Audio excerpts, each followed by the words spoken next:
Entonces les damos la bienvenida y vamos a recibir un saludito de nuestra amiga Mazamorra.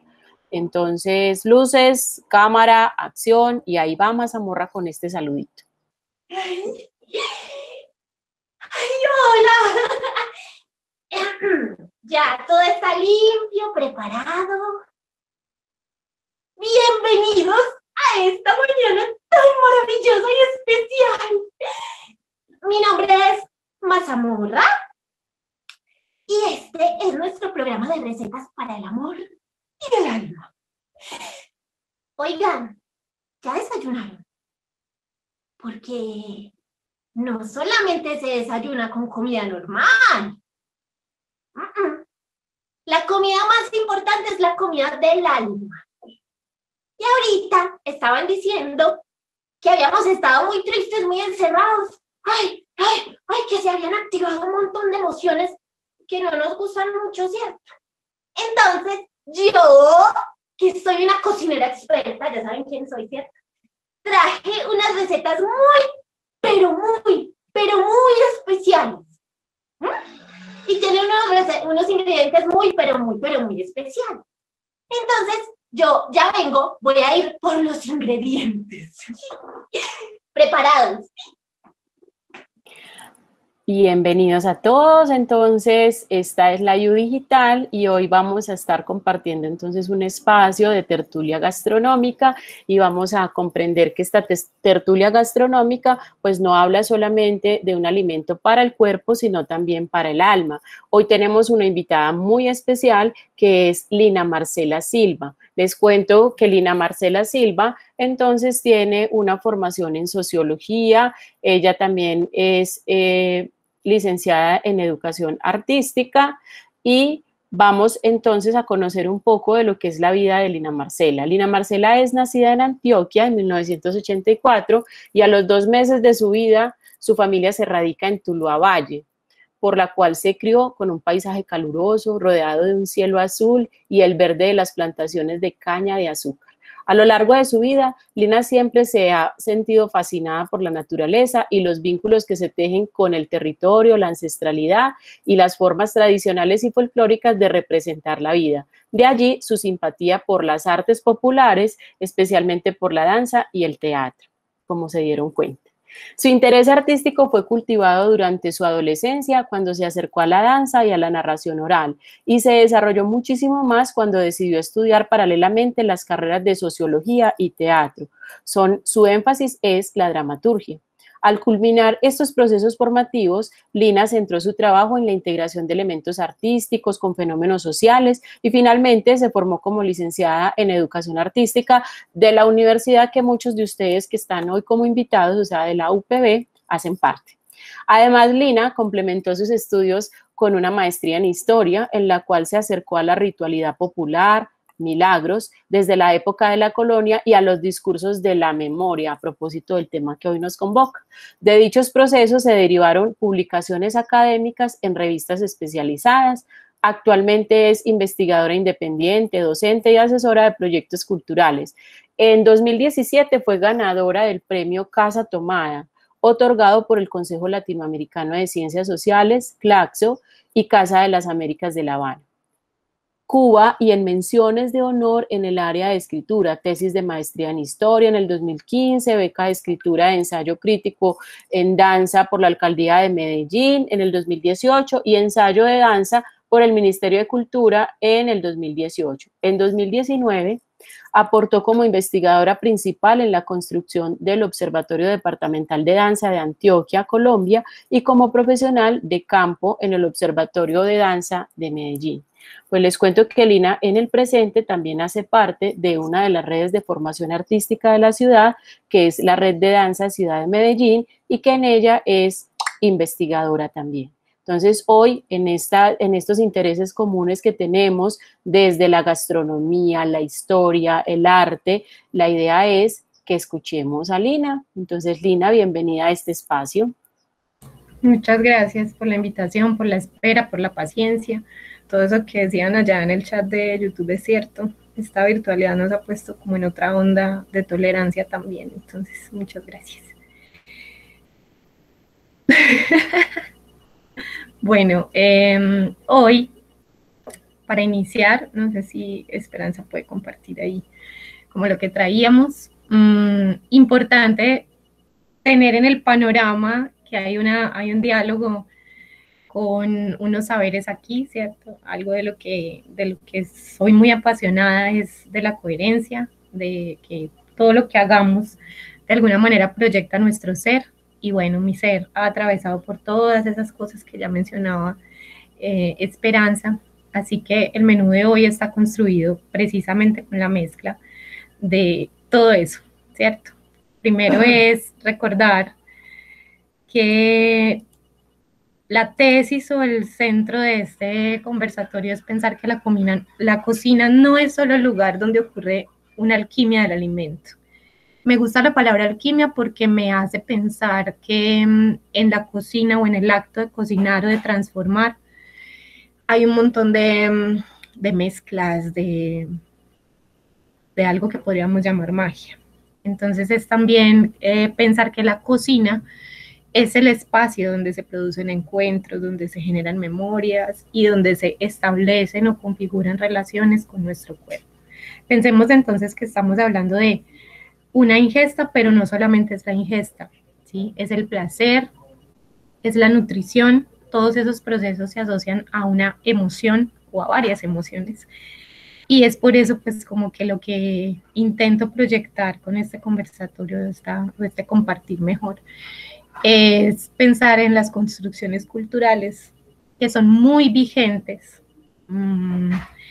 Volver a comer en casa, por ejemplo, no tener que llevar nada o comprar afuera, nos hace también pensar o asistir o habitar mucho más este espacio que es la cocina. Entonces la idea es como saborear la memoria. En la búsqueda de información que me permitió este ejercicio, hice un rastreo y lo que más encontraban era recetarios. Y está bien, los recetarios son un documento histórico importante, han empezado a generar reflexiones muy importantes, pero hay unas prácticas culinarias que escapan a los recetarios, es decir, está la fórmula, que básicamente si no sabemos hacer un sancocho, podemos buscar en YouTube cómo se hace, o alguien ya me lo dice, pero cuando yo quiero hacer el sancocho que mi mamá hace, yo llamo a mi mamá, ¿cierto? Yo conecto con esa práctica culinaria que ella sabrá decirme cuánto y cómo para llegar a ese sabor, ¿cierto? A ese sazón, a esa posibilidad como de reconocer un universo sensible que nos habita y que también se transmite, ¿sí? Es una transmisión y por eso ahorita los procesos de memoria local en diferentes partes, especialmente aquí en Colombia, nos invitan a pensar también la memoria de nuestras cocinas. Justo este año, por ejemplo, una de las entidades más importantes para la cultura a nivel nacional tomó como temática esa cocina y los saberes que hay alrededor de ella. Y entonces ayer nuevamente me llegó como la información y hay unos documentos y unos documentales circulando sobre ese sabor y ese saber que circula también a través de la cocina. Entonces lo que yo les propongo es que esto es como una antesala a la mesa, ya casi es hora de almuerzo. Y el menú, entonces la idea es que lo veamos con una expansión de los sentidos y unas provocaciones, porque son realmente provocaciones para la reflexión desde el arte, la sociología y la historia. Avancemos un poquito por donde estamos. Bueno, tengo entonces como unos eslabones para conversar y es un menú pues como que tiene que ver con lecturas, cosas que me han llegado, no solamente en esta búsqueda a lo largo de la vida, ¿cierto? Entonces hay lecturas, hay cuadros, hay música que tiene que ver con la cocina, hay cuentos que muy amablemente un amigo muy entrañable me cedió para este diálogo, y hay una poética encerrada en todo esto que es la cocina, la imaginación, la memoria, y un poco llegar al tema de cómo las cocinas internacionales también se vuelven patrimonio y son patrimonio vivo precisamente por ese componente, que si bien no está nombrado como una poética, sí alude a lo social y a esos hilos que nos conectan, hilos muy invisibles que nos conectan con nuestra memoria, nuestro pasado y por supuesto con la resignificación que hacemos ahora. Y finalmente pues un postrecito que ahí les voy a compartir también, que es hablar de los placeres, pues porque los placeres son muy diversos y a veces se nos han negado mucho. Esa palabra tiene esa censura. Bueno, este espacio ustedes saben que cambió un poquito como el tono en la dinámica logística, sin embargo en esencia lo vamos a disfrutar muchísimo y sé que es mucho lo que vamos a aprender. Como vimos desde la entrada, entonces no solamente estamos como anfitrionas Lina, Esperanza, sino también Mazamorra. Entonces Lina nos contó su menú, qué es lo que vamos a tener acá. Parte de ese menú es que vamos a estar acompañadas y acompañados, por supuesto, por Mazamorra. Así que vamos a darle la entradita a Mazamorra. Dame la cebolla. Dame la cebolla. Dame la carne. Dame la carne. El tomate. La lechuga. ¡Picante!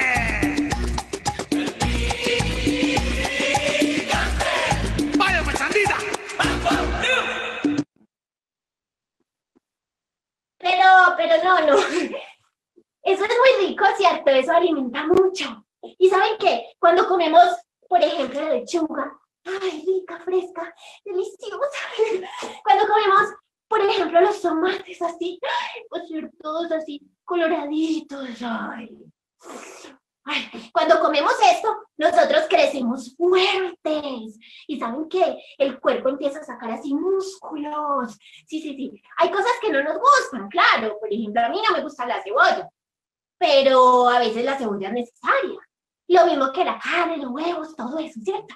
Entonces, bueno, les quería decir eso porque esa es la base de todo. Pero no vamos a usar estos ingredientes, ¿no? Vamos a usar otros ingredientes que yo traje el día de hoy.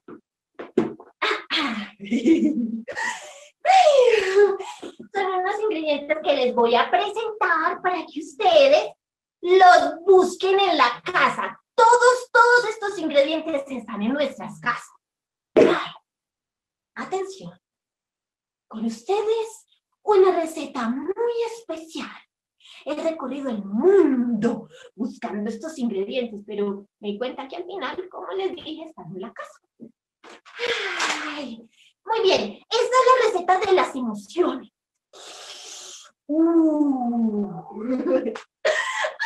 Hay emociones que son súper ricas, ¿cierto? Por ejemplo, la alegría. La alegría es súper buena, ¿sabe? Como a gomitas. Sí, a gomitas de colores. Y también hay emociones que no son tan ricas, pero son necesarias.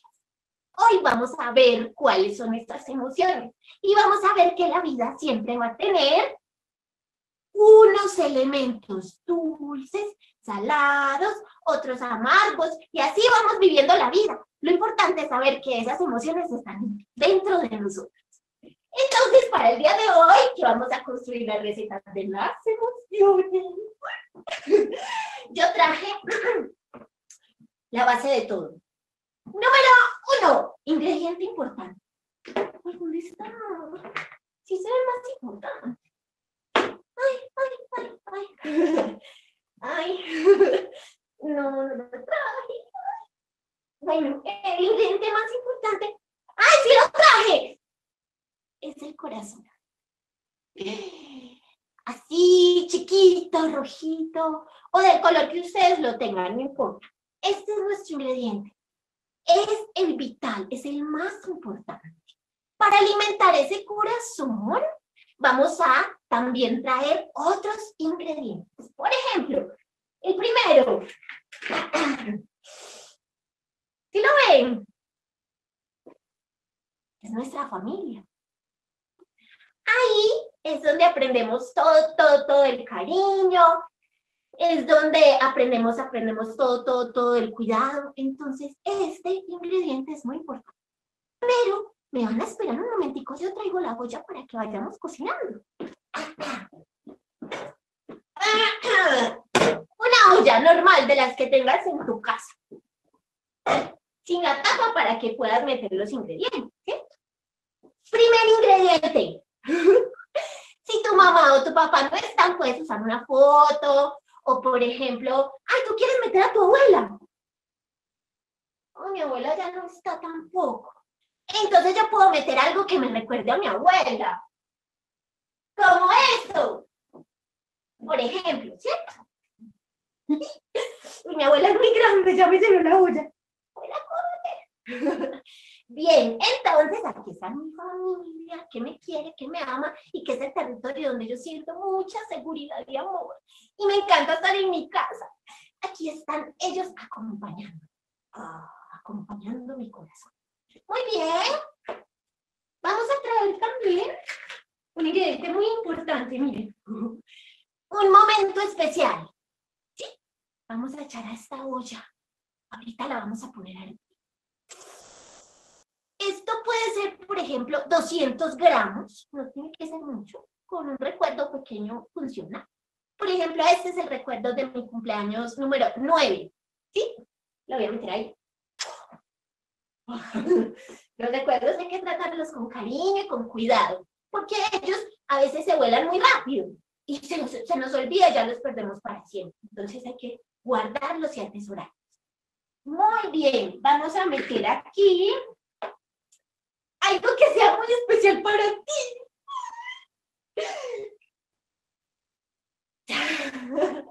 Pues como no puedo meter a mi gato ahí, pues para mí es muy especial mi gato. Entonces, una imagen y la voy a meter con suavidad porque es muy especial, hay que cuidarla muy bien. Este corazón va a quedar lleno así como de alegría, de amor, qué emoción. Bueno, también podemos meter, por ejemplo, nuestros sueños.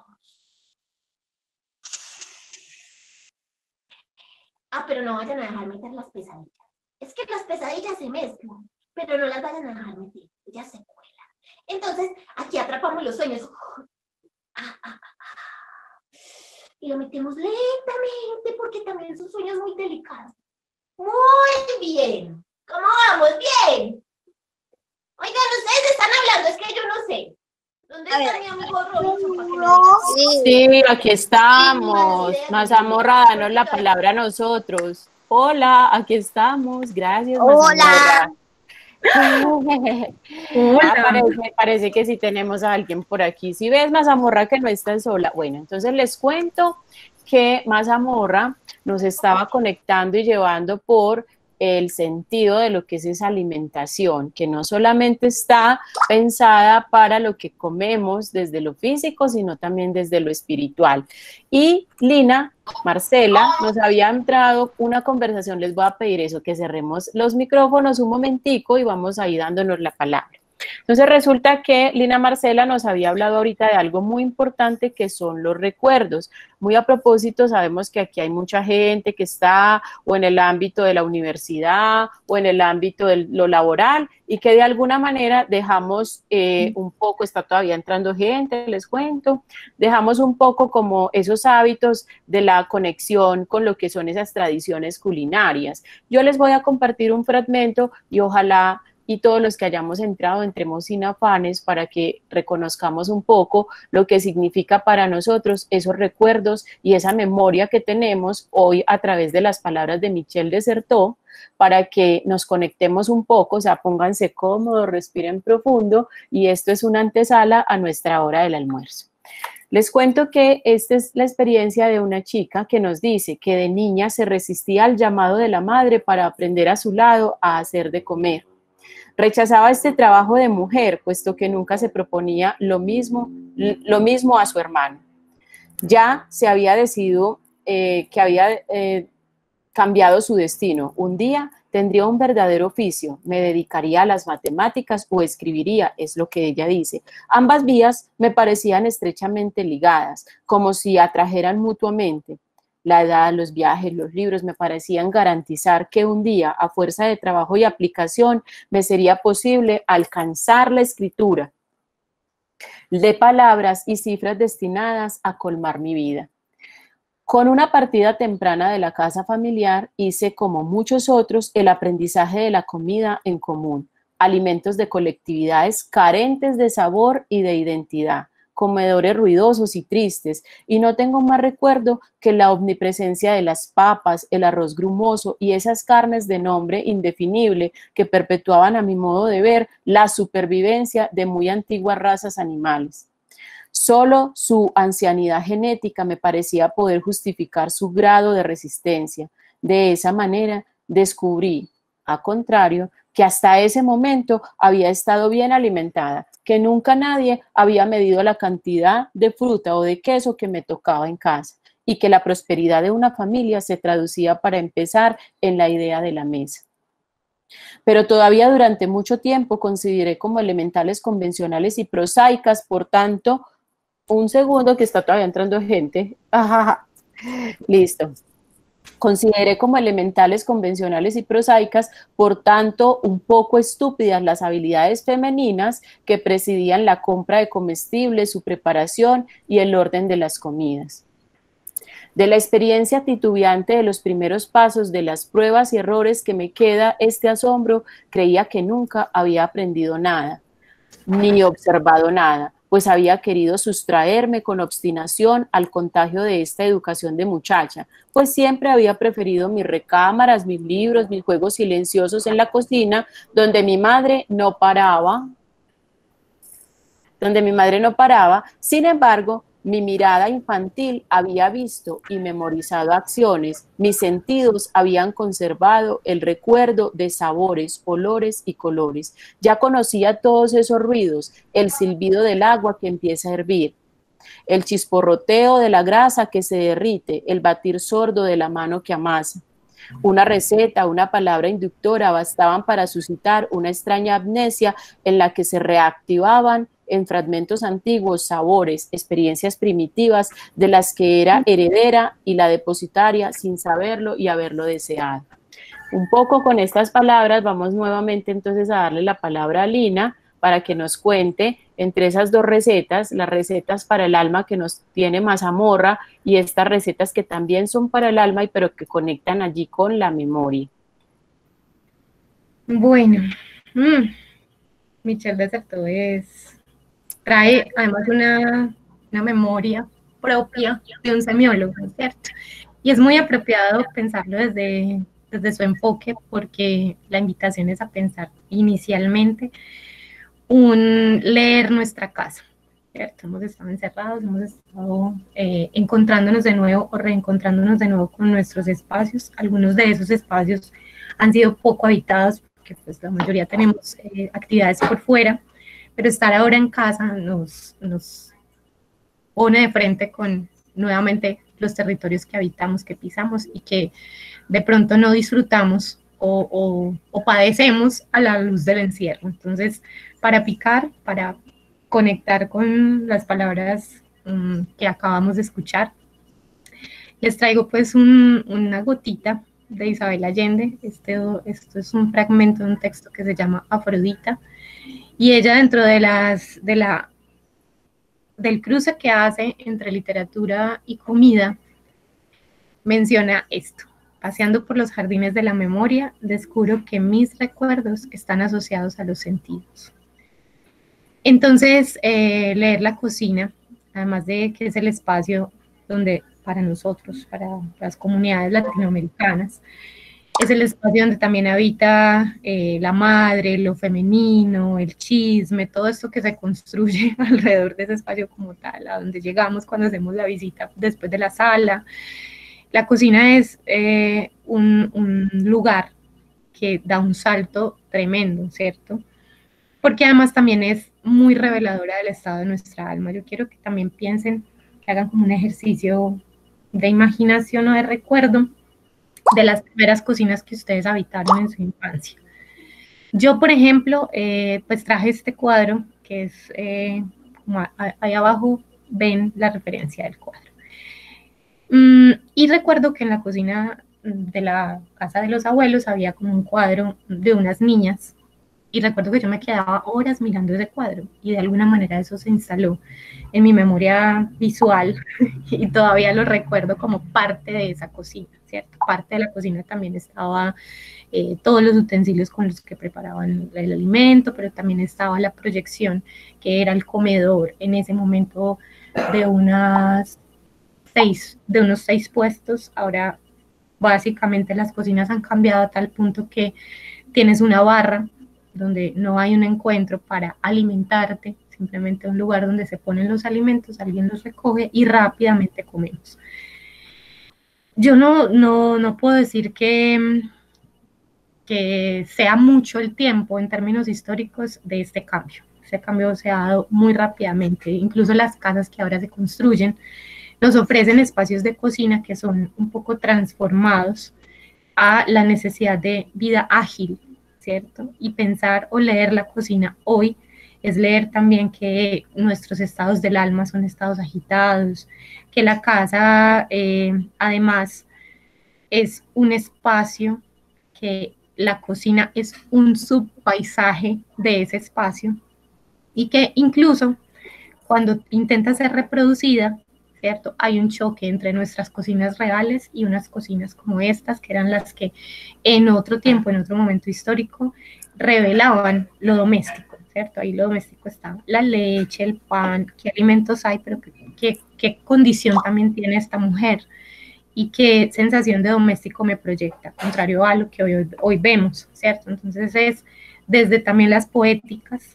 Aquí estoy citando literalmente a Gastón Bachelard con la poética del espacio, y es pensar que esas cocinas que nos anteceden, es decir, esas que están en nuestras memorias y esas que ahora tenemos, también son un lugar donde lo íntimo revela lo íntimo del alma. Entonces avancemos un poquito. Si alguien quiere ir también poniendo preguntas o comentarios en el chat, yo creo que podemos aprovecharlo. Bien, este es un cuadro. No, ni siquiera es el original, ¿no? Es como lo que sale cuando tú pones en Google jarra y frutero de Picasso.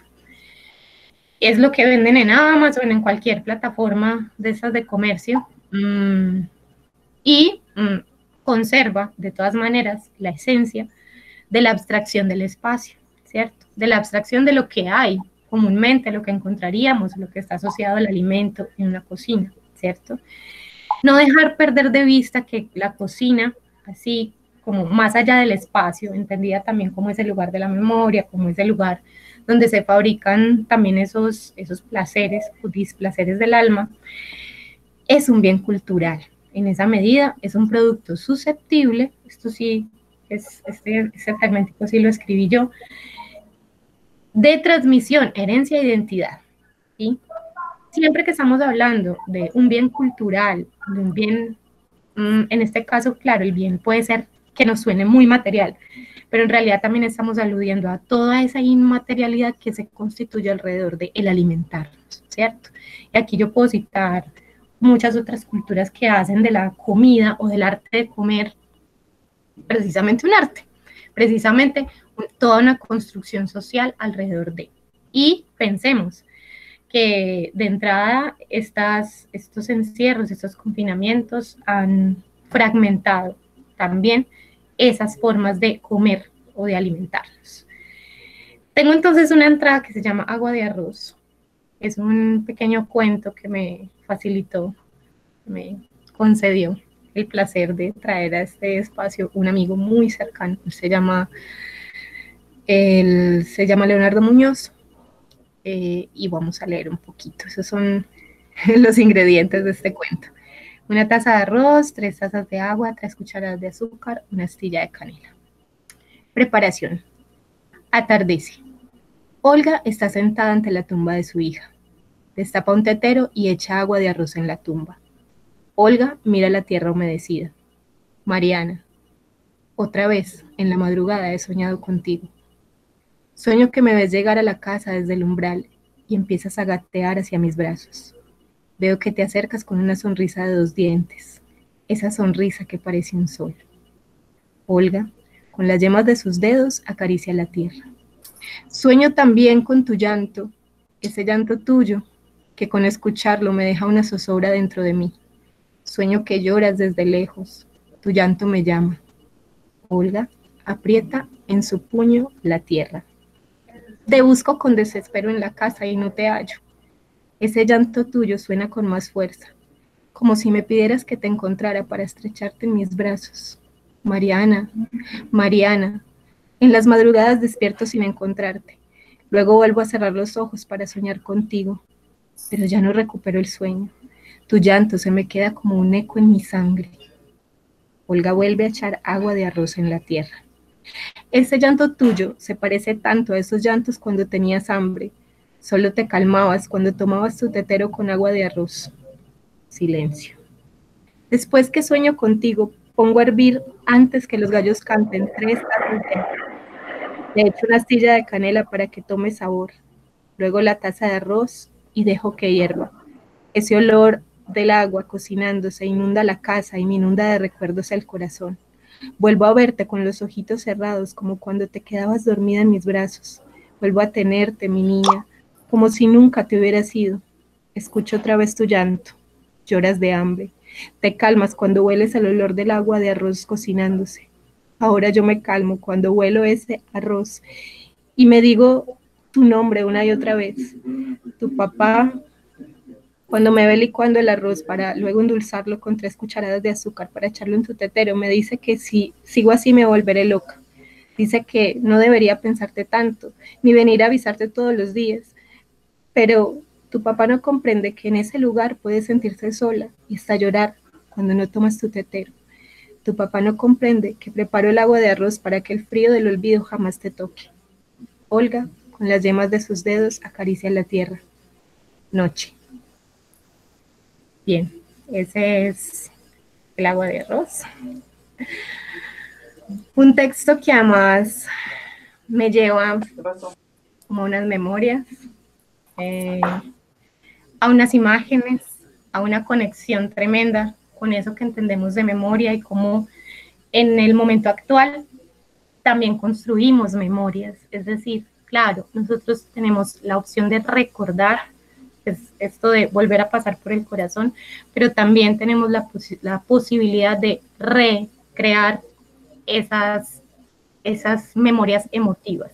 Entonces, en este cuento, y lo traigo como entrada precisamente para pensar que cuando hablamos de ese patrimonio cultural que alude a la cocina, también nos referimos a la producción humana, a la forma en que se expresan las personas, los individuos, a cómo se relacionan dentro de sus sociedades, ¿sí? A cómo los grupos humanos se diferencian unos de otros. Y esto no lo digo yo, esto lo dice el Ministerio de Cultura en un muy buen texto para quienes estén cazando información sobre patrimonio inmaterial, que se produce en 2013 y se llama Patrimonio Cultural para Todos. Es bastante claro como esa manera de entender que cuando hablamos de lo inmaterial, hablamos de la sensibilidad también, de eso que no se ve, pero se expresa en una construcción muy, muy frágil en el tiempo, que es la alimentación. Y digo frágil en el tiempo, aparentemente, porque cocinamos y comemos, pero eso también se queda, ¿cierto? No se queda en el cuerpo, se queda en el alma. De ahí una conexión importante con lo que nos estaba presentando Mazamorra, y es, hay dos niveles al menos en el cual nos alimentamos, en los cuales nos alimentamos. Así que entonces las cocinas, voy a hablar de 4 cocinas que son patrimonio inmaterial, patrimonio de la humanidad.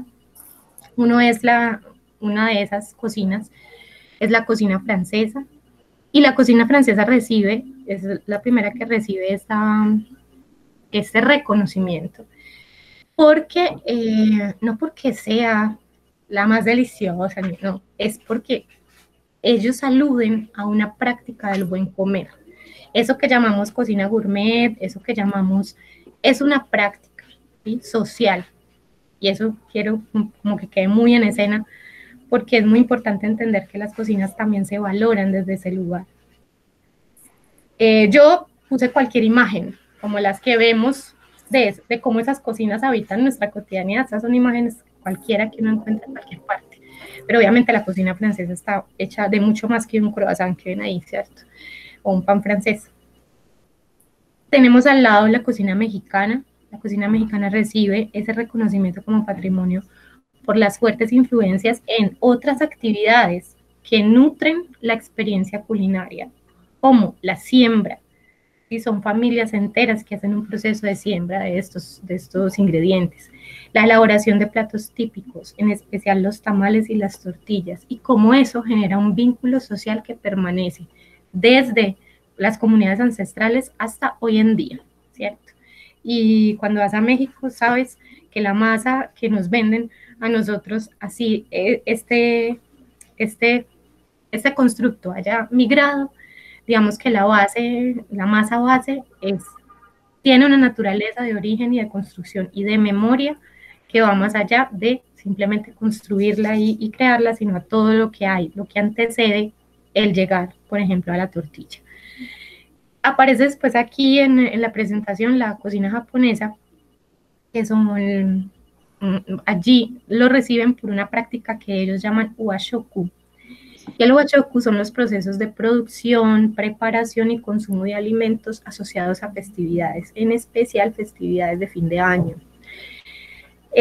Muchas otras, ¿sí? Y si pensamos también en otras festividades, en nuestras festividades, por ejemplo, hay un material importante que recuperar en todo eso que acompaña la fiesta. Y hay un material importante también en pensar que no solamente las festividades, sino los momentos rituales están constantemente acompañados de comida. Si yo pienso, por ejemplo, en los rituales de muerte en algunas comunidades del Cauca, allí voy a encontrar, por ejemplo, que cada vez que hay una persona fallece, se mata un marrano, ¿cierto? Y ahí hay una práctica culinaria asociada a despedir a esa persona. Y así puedo dar 1000 ejemplos, porque nuestro país está lleno de eso y está poco documentado aún. Ahora hay un interés muy, muy, muy relevante que esperamos que siga consolidándose, pues como para encontrar estos profundos hilos de la memoria que tenemos. Y la cuarta cocina que aparece como patrimonio es la cocina mediterránea. Fue la última, como de las últimas en recibir este reconocimiento por algo interesante, y es, claro, están las prácticas asociadas con la cocina, que son la pesca artesanal, la agricultura, el intercambio económico, pero también se postuló por la influencia que ejerció o que tuvo en los procesos de colonización de América. Esto pues tiene un montón de incidencias políticas, sociales y económicas. Pensar que una cocina influenció a otra, pero realmente hubo unas búsquedas importantes, ¿cierto? Pensemos que en el proceso de colonia también se viajó hasta América buscando especias. Entonces las especias eran necesarias y de alguna manera impulsaron también esas otras cuestiones que se buscaron en su momento. Bueno, de esta manera entonces llego como a lo que considero que es el plato fuerte de esa conversación, y es que existe una poética en nuestras cocinas, que esa casa, como lo diría Bachelard, que es nuestro rincón del mundo, que es nuestro primer universo, que es realmente, como él lo mencionaba, un gran cosmos, requiere ser observada, requiere ser destejida en esos hilos que además son invisibles para encontrar esa belleza de la que escuchábamos, que leía Esperanza, de un poco lo que les he compartido con Agua de Arroz, ¿cierto? Hay una humildad también en nuestras cocinas que es profundamente bella y que evoca una poética de ese espacio que es la cocina. En esa medida también Bachelard nos dice, la poética de estos espacios se mueve entre la imaginación, la memoria y la percepción, ¿sí? Cuando yo construyo un recuerdo y ese recuerdo atraviesa 10 años, ese recuerdo se alimenta de mi imaginación. Y es por eso que cuando yo recuerdo ese cuadro de las niñas de la cocina de la abuela, pues ese cuadro se me hace más grande. Cuando yo regreso a la cocina y veo que el cuadro es muy pequeñito, como que digo, ¿qué pasó? ¿Le pusieron pastillas reductoras? ¿Qué pasó? Realmente mi memoria se alimenta de una imaginación que a través del tiempo, desplaza los recuerdos de ser recuerdos vividos a convertirse en recuerdos de la imaginación. Entonces ahí la imaginación tiene un poder muy potente para explorar estas rutas de la cocina y de la memoria. Y lo otro es pensar, según lo que ya les he compartido, que la cocina es un patrimonio vivo, que además, y aquí cito las palabras de un colega que es Enrique Sánchez Gutiérrez, que hizo un artículo muy bello también, que está rodando ahorita por las redes, y que nos habla de que esas cocinas recogen una remembranza, recogen unas identidades, unas sensaciones de pertenencia y una cosa que me gusta mucho, que es la solidaridad. En esa medida, estas iniciativas que estamos viendo post pandemia, o incluso dentro de la pandemia, de apoyemos a nuestros productores locales, mercados que se movilizan, Edwin está por ahí y él ha estado ha participado mucho de esos mercados locales en Santa Elena. Bueno, eso tiene una potencialidad de fortalecer esos patrimonios vivos infinita, ¿sí? Y de crear nuevas memorias y de crear o recrear unas remembranzas importantes para nuestras comunidades. Ahí les puse este cuadro, dentro de muchas cosas, elegí este, se llama Puesto de Frutas, y es un cuadro pues súper histórico, miren los años en que está en el museo en San Petersburgo, pero que me pareció importante ponerlo aquí. Era un retrato de la época, ¿no? Y alguna vez, hace unos 2 o 3 años, unos científicos pasaron por el museo y dijeron, ve, qué raro, esa sandía, ¿por qué está blanca? ¿Será que la sandía que viene abajo, ¿será que la sandía era blanca en esa época?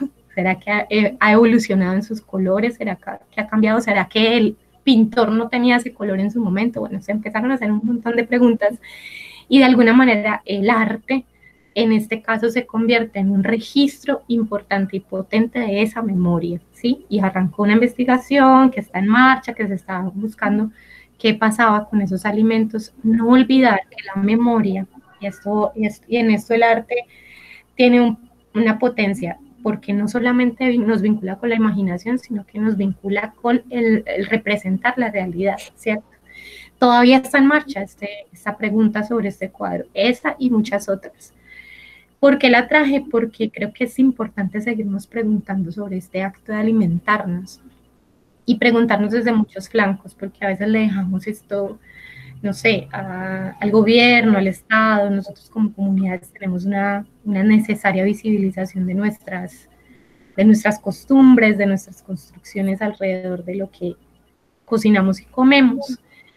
Y bueno, esa es una de las reflexiones que deja este diálogo. No sé cómo sigue el tiempo. Estamos bien, Lina, vamos a darle la palabra porque recuerden que tenemos otra amiga por ahí haciendo una receta en paralelo, entonces vamos a darle la palabra a Mazamorra para que nos comparta en qué va su receta. Vamos a echarle una oración, ¿listo? Ay, vamos a echar una oración, vamos a conectarnos todos con esa oración. Ay, vamos a respirar y vamos a pedirle al universo entero, a la tierra, a Dios, a esos seres humanos y no humanos que nos acompañan, a esos seres que ya no están, que llenen esta olla de su energía. Entonces, ya le echamos la oración, ahora sí, vamos. Uy, ¿cómo empezar? Voy a ponerla en el fogón. Esa receta se pone a fuego lento. No lo vayan a poner así muy alto porque se quema.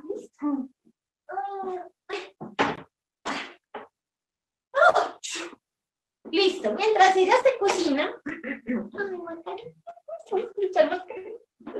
Mientras ella se cocina, yo quería contarles que esas recetas las vamos también a compartir ahorita más tarde. Voy a invitar a una amiga porque encontré una cosa muy importante. Encontré un libro de recetas de mi abuelo. Y entonces hay muchas cosas que yo no entiendo porque están como escritas en otro lenguaje.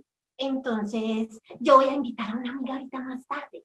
Y les voy a dar permiso a ustedes para que entren y que ella nos explique qué pasó, ¿cierto? ¿Qué quiere decir eso? Muy bien.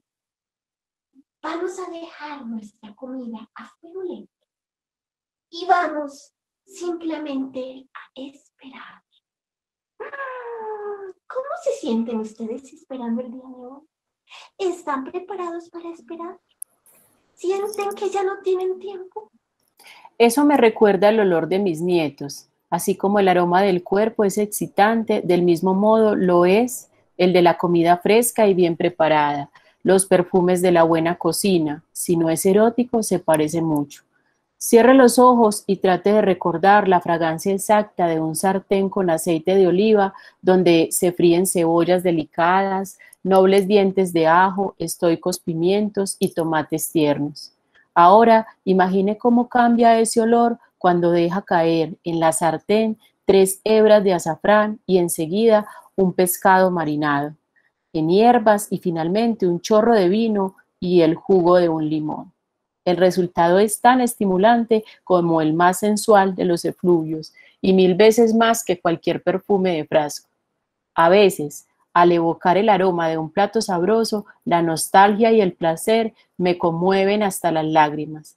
Vuelve a mi memoria el sol abrumador de Sevilla de una bandeja de cerámica azul sobre un muro rústico de adobe blanco, repleta de ciruelas maduras, algunas abiertas, ofreciéndose lánguidas a los apetitos de un moscardón amarillo que se lanzaba en picada en esa pulpa indecente. Sevilla es para mí la fragancia dulzona de aquellas ciruelas y de los jazmines que al atardecer llenan el aire de deseos. Lina, a propósito de lo que nos decía Mazamorra, de cuánto tiempo tenemos, evidentemente esta es una provocación.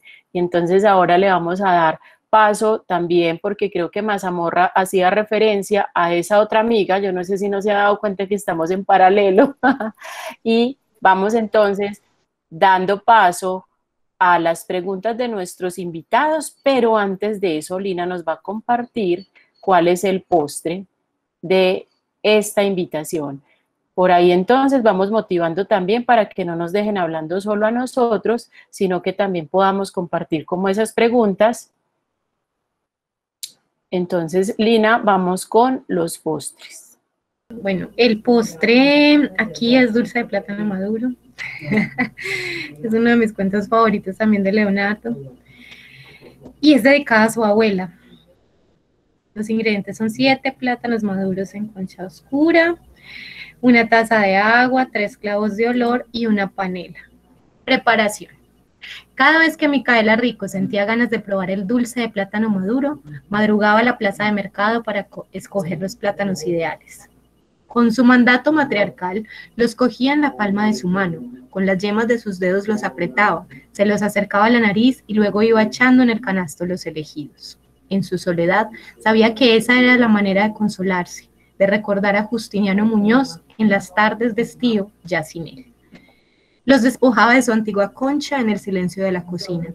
Inhalaba el aroma del plátano maduro que se abría como una flor ambarina de un sexo dormido por siglos a la espera de ser despertado por los dedos desnudos de Micaela. Y, desde la niebla de su memoria, recordaba el día en que vio por última vez con vida a Justiniano Muñoz. Llegó a la casa con su sombrero volteado. Lo vio a través del humo ceniciento de los recuerdos, de pie en el umbral con su camisa de líneas azules, el pantalón de lino color de arena mojada arremangado y sus milenarias abarcas. Buenos días, Micaela. Buenos días, Justo. En una taza de totumo ella le ofrecía café sin preguntarle. Micaela, hoy no me esperes para almorzar. Voy a comer mote de bagre donde Rosa. Ah, bueno, contestaba Micaela reprimiendo en un hilo de voz el incipiente enojo y decía: aquí vamos a almorzar sopa de coroncoro. Sabía que esa era la sopa predilecta de Justiniano, y luego, como para tener la certeza de su triunfo, decía con voz clara y alta, y dulce de plátano maduro. Micaela había conocido a Justiniano con otras 2 mujeres, Inés y Rosa, la última esposa por la iglesia. Cada una vivía en una casa distinta. Se insultaban en sus encuentros diarios, en las compras dominicales en la plaza de mercado, en el parque, en la albarada, en la misa de 6 de la mañana. No obstante, compartían sin recelos el mismo hombre. Micaela siempre ganaba. Justiniano almorzaba 2 veces en el día solo para probar el dulce de plátano maduro. Ese día Asiago no le dio tiempo para almorzar donde Micaela, ni probar el dulce. En una olla de cobre, sobre un fogón de carbón, se pone a diluir la panela con una taza de agua a fuego lento. Aparte, los plátanos empiezan a moler, que salga una masa ni tan blanda ni tan dura, decía Micaela en voz alta cuando alguien le preguntaba sobre el secreto del dulce. A mediodía, la casa olía a dulce de plátano maduro cocinándose. La radio estaba en alto volumen, sonaba un vallenato añejo que contaba la historia de un toro enamorado de la luna, cuando el compadre José Emiliano llegó sudando a la puerta de la casa. «Comadre, bájele al radio, justo se nos está muriendo». Cuando se tiene la masa de plátano maduro, se echa en la olla, se espolvorea al azar los 3 clavos de olor, con una cucharada de palo se revuelve hasta que el dulce tome el punto. Bueno, lo voy a dejar ahí porque el cuento tiene más giros. Quería llegar pues como a eso de que nos conecta con el placer, ¿sí? Con esas posibilidades también que tenemos de pensar las memorias desde allí. Porque mi interés en esto, en los diferentes espacios en los que estoy, porque siento que nuestra memoria y los llamados que constantemente se nos están haciendo a reconstruir la memoria, siempre nos hablan del dolor, del conflicto, y efectivamente el conflicto ha sido una gran línea dramática, si se quiere, de nuestra historia. Pero también es importante considerar que en las historias también habita el placer. Entonces, en esa medida, avancemos un poquito, creo que en la presentación, en esa medida podemos citar de nuevo a Isabel Allende, cuando nos dice que el placer de un sabor se centra en la lengua y el paladar, aunque a menudo no comienza por allí, sino en el recuerdo. ¿Qué recuerdos están tejiendo hoy ustedes? Eso es para que se lo pregunten.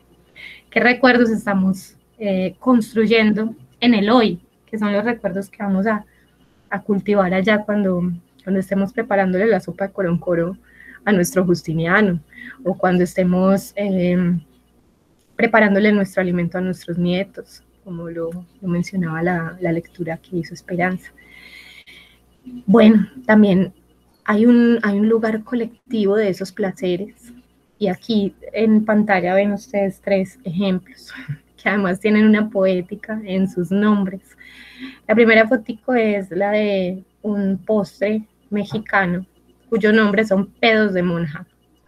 Se dice que los pedos de monja nacen en Italia y que en el proceso de colonia, pues un monje los trajo y llegaron a un lugar, a uno de los estados, y aparecieron en los conventos, y finalmente dentro de los conventos, que a propósito de esto hay textos muy ilustrativos sobre lo que han sido esos espacios de encierro donde la cocina cobra ese hábito de intimidad. Hay un texto que se llama Dulces Hábitos, que yo se lo súper recomiendo, por ahí hay unos pedacitos en la web, y en Dulces Hábitos las autoras nos hablan de cómo las monjas en ese contexto de la historia, o en ese momento de la historia, aportaron a la cocina mexicana el placer, ¿sí? Entonces ellas sobrevivían vendiendo dulcecitos, dentro de esos seguramente estaban estos peditos de monja, que después evolucionaron y ahora los encuentras en cualquier esquinita cuando vas allá al DF y demás, y te ríes.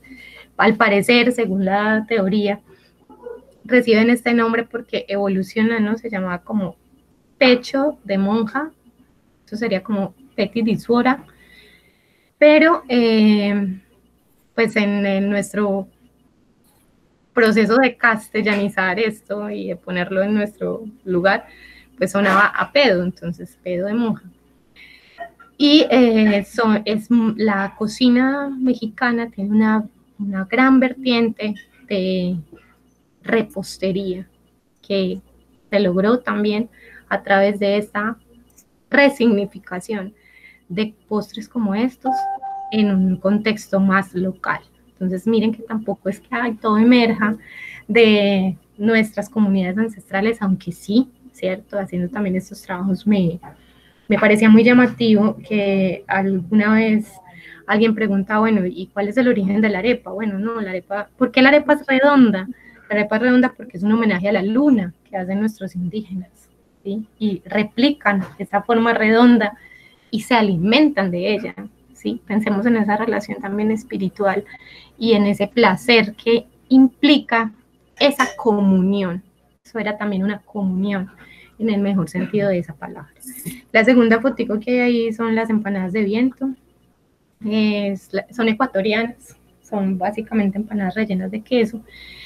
Y bueno, tienen además de un nombre muy poético, tienen también una historia como que data de esos momentos coloniales, donde a través de una empanada se apareció la Virgen y demás, ¿cierto? Hay un componente espiritual ahí también importante en lo que estamos consumiendo. Y cuando hablo del componente espiritual y su relación con los placeres, también estoy hablando de habitar esas otras dimensiones que han sido objeto de muchísima disputa, ¿cierto? Porque al imponernos, por ejemplo, un solo Dios, nos están acortando esas vías de comunicación espiritual, ¿cierto?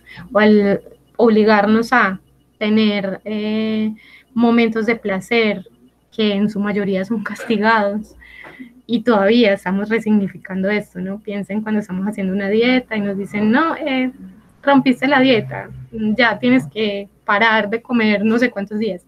También es esa relación con el placer la que vale la pena revisar, resignificar y pensar, porque son las memorias placenteras que también podemos construir. Y puse finalmente el pan de bono porque es mi memoria placentera. O sea, Lina, en algún momento de mi vida que yo sentía soledad o tristeza, yo añoraba un pan de bono. Y curioso, o sea, qué curioso como el cuerpo decía como, ay, si yo tuviera un pan de bono estaría tan feliz a esta hora. Y claro, no era el pan de bono, no era la cantidad de... solamente el sabor iba a activar en mí unas memorias personales que iban a mejorar, por ejemplo, mi estado de ánimo. Entonces, ahí en esos tres ejemplos, hay un ejemplo espiritual, hay un ejemplo de diálogo con la interculturalidad y hay un ejemplo muy personal que yo les traigo para que también piensen, ya para ir cerrando, cuál sería el alimento que a ustedes los saca de la tristeza, por ejemplo. Y si quieren, compartan. Qué rico saber eso. Yo cierro aquí porque pues eran eso, provocaciones. Y ya, no sé. El texto para Edwin, los textos de Agua de Arroz y son de un autor de Magangué, pero él habita ahorita en Medellín, es premio nacional y de todo. Él se llama Leonardo Muñoz. Y está súper al alcance, súper disponible para hablar también cuando quieran, porque su trabajo también en buena medida ha sido como es del alimento. Y es precioso, súper recomendado. Lina, muchísimas gracias. Somos pocos, creo que a muchos ya les dio ganas de almorzar y se adelantaron. Igual hoy habíamos tenido como ciertas dificultades técnicas. Sin embargo, pues este es el espacio como para abrir micrófono. También yo les comparto que pues parte de lo que hemos construido como lecturas de A Doble Voz tienen que ver con Isabel Allende, muy desde las dos, desde Lina y desde mí, con Afrodita. También tuvimos La invención de lo cotidiano, Habitar, cocinar, de Michel de Certeau. Y por supuesto está Una historia natural de los sentidos. Partes de los fragmentos que hemos leído pues tienen que ver con esa bibliografía, además de la que ya mencionó ahorita, sí señora, que ya mencionó también ahorita Lina. Yo pienso que en este caso nosotros, me parece valiosísima pues como la idea de Lina, cuando dice la memoria no es solamente una memoria del dolor, y además muy a propósito de las modas, de los esquemas que nos muestran de esos cuerpos homogéneos que nos ponen a sacrificarnos de los placeres que nos da la alimentación, y que pues como bien sabemos no se trata solamente de ingerir los alimentos, sino también de hacer conciencia, y que aquí yo diría como a modo de puntos suspensivos, les voy a dejar una frase muy corta de Isabel Allende, porque también hay una conexión muy importante con estos espacios, es que no son solamente el alimento para el cuerpo, sino también para el alma. Por aquí aprovechando que Edwin va a estar con nosotros en otro espacio como este, y que luego vamos a tener la posibilidad, todos los que se quieran sumar, frente a cuáles son esos alimentos que necesitamos para nuestra alma y para nuestro cuerpo, porque hablar solamente del alma tampoco, se trata de equilibrar esas dimensiones que tenemos. Entonces, les dejo este pequeño fragmento y ya quisiera como que cerráramos nosotros micrófono para escuchar sus percepciones, preguntas, comentarios y por supuesto ya para irnos a nuestra horita de almuerzo. Entonces, Isabel Allende nos dice que la comida, como el erotismo, entra por la vista, pero hay gente capaz de echarse cualquier cosa a la boca. Esto es contundente, es fuerte, pero también es importante cuando escuchábamos a Mazamorra que nos decía que tanto tiempo tenemos nosotros para demorarnos frente a la elección de lo que queremos consumir y cómo queremos alimentar nuestra alma, nuestra vida, nuestro cuerpo. Entonces, les damos la palabra a ustedes. Por aquí dice Emperatriz, felicitaciones. Ay, bueno, no sabía que era una felicitación para mí, debía haber empezado por otro lado. Mi maestra Esperanza nos acercó al texto de Diana Ackerman, Una historia natural de los sentidos, y con él nos acercamos a la memoria olfativa que mueve sentimientos y evocaciones. Gracias, gracias Emperatriz por estar acá. Otra colega, Leonardo dice, bueno, ya, Lina nos pone aquí el mensaje. No sé, Edwin, los compañeros que están por ahí, Jenny, percepciones, también pueden decir, tengo mucha hambre, me generaron ganas de comer, no sé. Quiero una almojábana. Definitivamente la bayuna nos pegó ahí la identidad múltiple. No, muchas gracias, Lina. Precioso, precioso espacio y esa combinación genial. Gracias. Pues muy a propósito de ustedes dos y de muchos que estamos por aquí, yo también quisiera como aprovechar como ese lenguaje del arte que nos permite a nosotros contar un montón de situaciones y llevar otros mensajes para esas campañas que hoy son tan necesarias de cuidado, ¿cierto? De cuidado de nuestro propio cuerpo. Por ahí creo que hay otro agradecimiento, ¿cierto? Emperatriz, gracias por este espacio. Bienvenida, Emperatriz. Tú también tienes un montón de cosas que contarnos, yo lo sé. Y bueno, están como muy tímidos. Es momento de abrir o cerrar cámaras y micrófonos.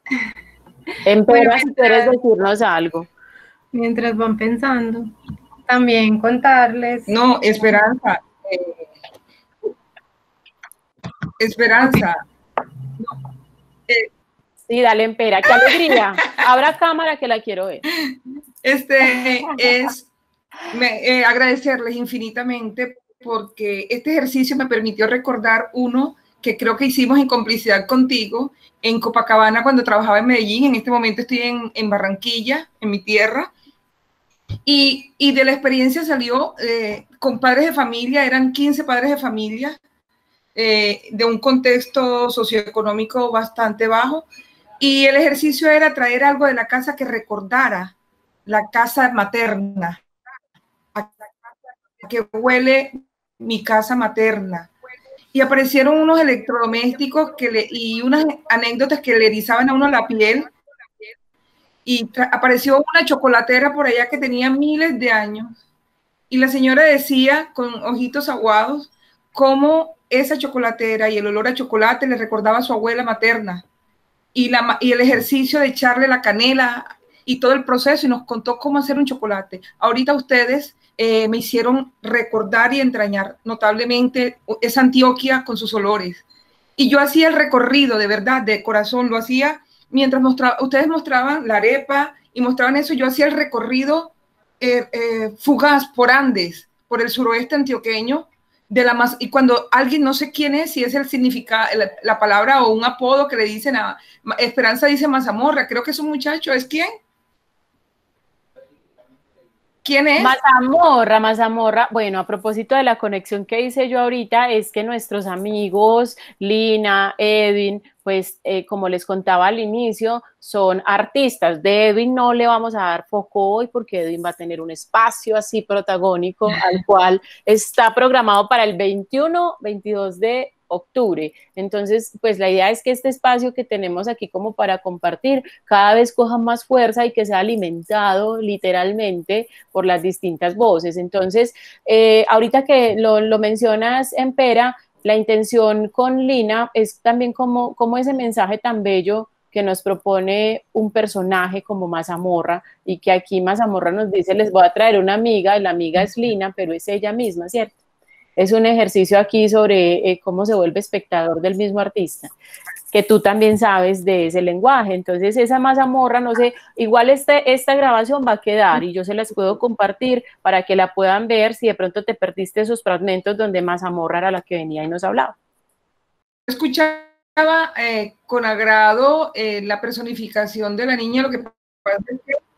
Lo que pasa es que el internet, si ustedes vi el link que decía cámbiate y corriendo avisé a mis estudiantes, estaba haciendo ese proceso porque voy a continuar con ustedes, con mis estudiantes, están de 5º a 9º, por ahí me están escribiendo personalmente, entonces voy a seguir haciendo el proceso, y qué rico, Esperanza, que puedas, cada vez que tengas estos encuentros, porque mira que son didácticos, no solo son pedagógicas a niños, y están maravillados. Yo decía, pero ¿quién es Mazamorra? Y yo, ¿por qué no vi quién era Mazamorra? Y era la niña, por eso te estaba preguntando, porque ella evoca también ese recorrido por el suroeste para acá. Ella evoca toda esa cocina y evoca una Antioquia que amo profundamente y a la que le tengo infinita gratitud y a la que recuerdo en cada detalle, porque en ella está explícita la vida de mis hijos también.